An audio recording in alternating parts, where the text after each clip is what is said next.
Bonjour et bienvenue dans cet exercice. Nous allons voir les corrigés d'exercices de géométrie dans l'espace. On commence avec ce premier exercice, l'exercice 1 comme son nom l'indique. Alors, première question, le point A, donc 3 moins 2, 4, appartient-il à la droite D? Et ensuite, même question avec la droite D'. Pour cela, je vous rappelle, on remplace x, y, z dans la représentation paramétrique de D par les coordonnées de A et on regarde les valeurs de T si on trouve tout le temps la même valeur de T ou des valeurs différentes. Donc je remplace x, y, z par les coordonnées de A, et je regarde ce que ça donne. Donc dans la première équation, en passant le 1 là, à gauche, ça fait 3 moins 1, ça fait 2. Donc ensuite je divise par 2 pour trouver t égale 2 sur 2 égale 1. Ici, moins 2 divisé par moins 2, ça nous donne 1. Et ici, 4, donc en passant le moins 1, ça fait plus 1. 4 plus 1, ça fait 5. Divisé par 6. Donc là, eh bien, les deux premiers sont égaux, mais par contre la dernière valeur est différente. Donc ça ne fonctionne pas, ça veut dire que le point A n'est pas sur la droite D. Même question pour des primes, donc même chose, on remplace x, y, z par les coordonnées de A, 3 moins 2, 4, et on regarde ce que ça donne pour, ici, c'est t', le paramètre. Donc, en passant de 3 de l'autre côté, ça fait 3 moins 3, ça fait 0. On divise par moins 3, ça fait toujours 0. Moins 2 plus 2, en passant de moins 2 de l'autre côté, ça fait encore 0. Divisé par 3, ça fait 0. 4 moins 4, ça fait 0. Et donc, divisé par moins 9, toujours 0. Donc, cette fois-ci, on a trouvé la même valeur partout pour le paramètre t', ce qui veut dire que le point A est sur la droite des primes. Donc A est sur D, mais pas sur D'. Deuxième question, les droites D et D' sont-elles parallèles? Alors pour cela, on regarde leurs vecteurs directeurs. Les vecteurs directeurs, je vous rappelle, on trouve leurs coordonnées en regardant les coefficients devant T. Donc pour D, un vecteur directeur, c'est 2, moins 2, 6, que j'ai écrit ici, le vecteur U. Et pour D', donc devant T', on a moins 3, 3, moins 9. Donc ici, les coordonnées du vecteur U'. Pour voir si ces vecteurs directeurs sont collinéaires, donc là, peut-être vous le voyez, mais c'est pas forcément évident. Donc, pour s'en assurer, eh bien, on va regarder s'il y a une proportionnalité entre les coefficients. Donc, je calcule par exemple moins 3 divisé par 2, ensuite 3 divisé par moins 2, moins 9 divisé par 6. Donc, l'abscisse ici divisé par celle-là, etc. Et en fait, ici, on trouve tout le temps la même chose. On trouve toujours moins 3 demi. Donc, ça veut dire que, eh bien, les coordonnées sont proportionnelles, donc les vecteurs sont collinéaires, et donc les droites sont parallèles. Question petit b, les droites sont-elles coplanaires? Maintenant qu'on vient de prouver qu'elles sont parallèles, eh bien, parallèles, ça implique forcément coplanaire. Je vous rappelle que des droites coplanaires dans l'espace, elles sont soit parallèles, soit séquentes. Donc, quand elles sont parallèles, elles sont forcément coplanaires. Et enfin, dernière question, les droites sont-elles confondues? En fait, ça, c'est la première question qui vous permet d'y répondre, puisque dans la première question, on a trouvé un point qui était sur une des deux droites, mais pas sur l'autre. Et bien forcément, les droites ne sont pas confondues. Bon, donc finalement, on a vu qu'elles sont parallèles, pas confondues, elles sont donc strictement parallèles. Voici maintenant l'énoncé du deuxième exercice que nous allons traiter. Première question, on demande une représentation paramétrique de la droite D. Dans l'énoncé, on nous dit que la droite D, elle passe par le point C et elle a comme vecteur directeur le vecteur U. Alors là, on a tout ce qu'il nous faut, un point, un vecteur directeur, on peut donc écrire une représentation paramétrique. Je vous rappelle qu'on met donc une accolade, x égale y égale z égale. Juste après, on met les coordonnées du point qu'on nous donne, donc ici 1, 0, 2, 1, 0, 2, donc le 0 n'apparaît pas, mais puisque c'est 0. Et puis, le vecteur directeur, c'est là qu'on va mettre le paramètre t.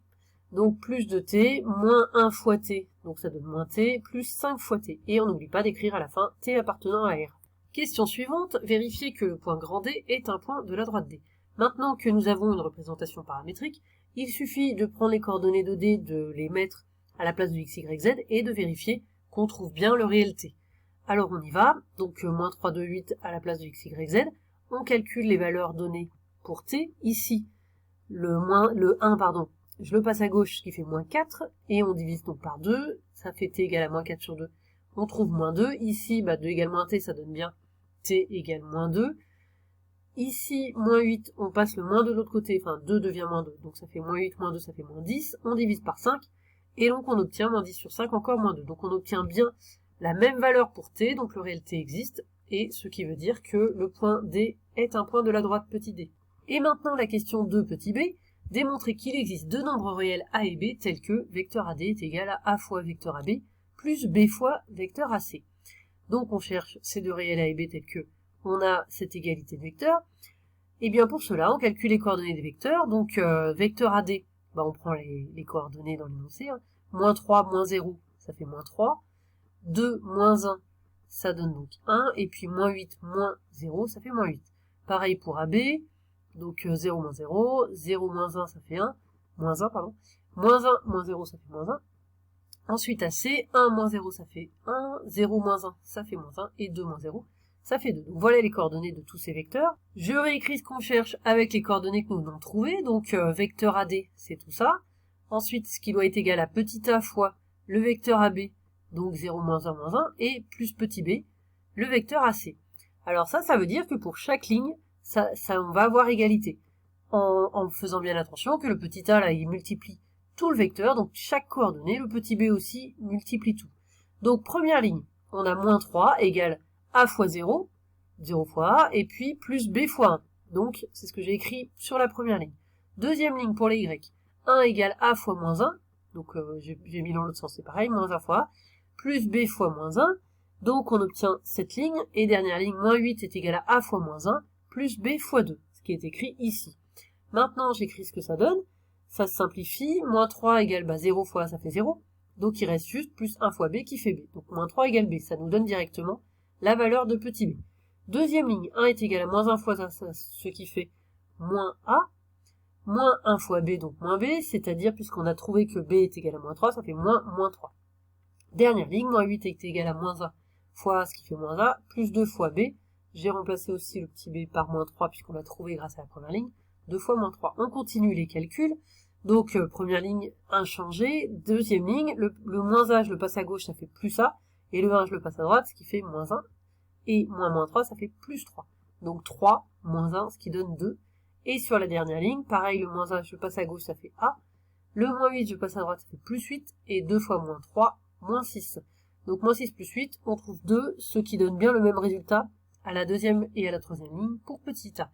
Donc on a bien trouvé a et b, petit a vaut 2, petit b vaut moins 3, et donc on peut écrire, en remplaçant dans l'égalité, AD est égal à petit a, c'est-à-dire 2, fois vecteur AB, plus petit b, donc c'est-à-dire moins 3, fois vecteur AC. Donc on a l'égalité avec les réels a et b que on a trouvés. Et enfin, la dernière question, déduire la position relative de la droite D et du plan P. Position relative, ça veut dire comment se situe la droite par rapport au plan. La droite, elle peut être séquente au plan, elle peut être strictement parallèle au plan, donc n'avoir aucun point commun, ou elle peut aussi être incluse dans le plan. Alors ici, il faut reprendre un petit peu tout ce qu'on a vu dans cet exercice.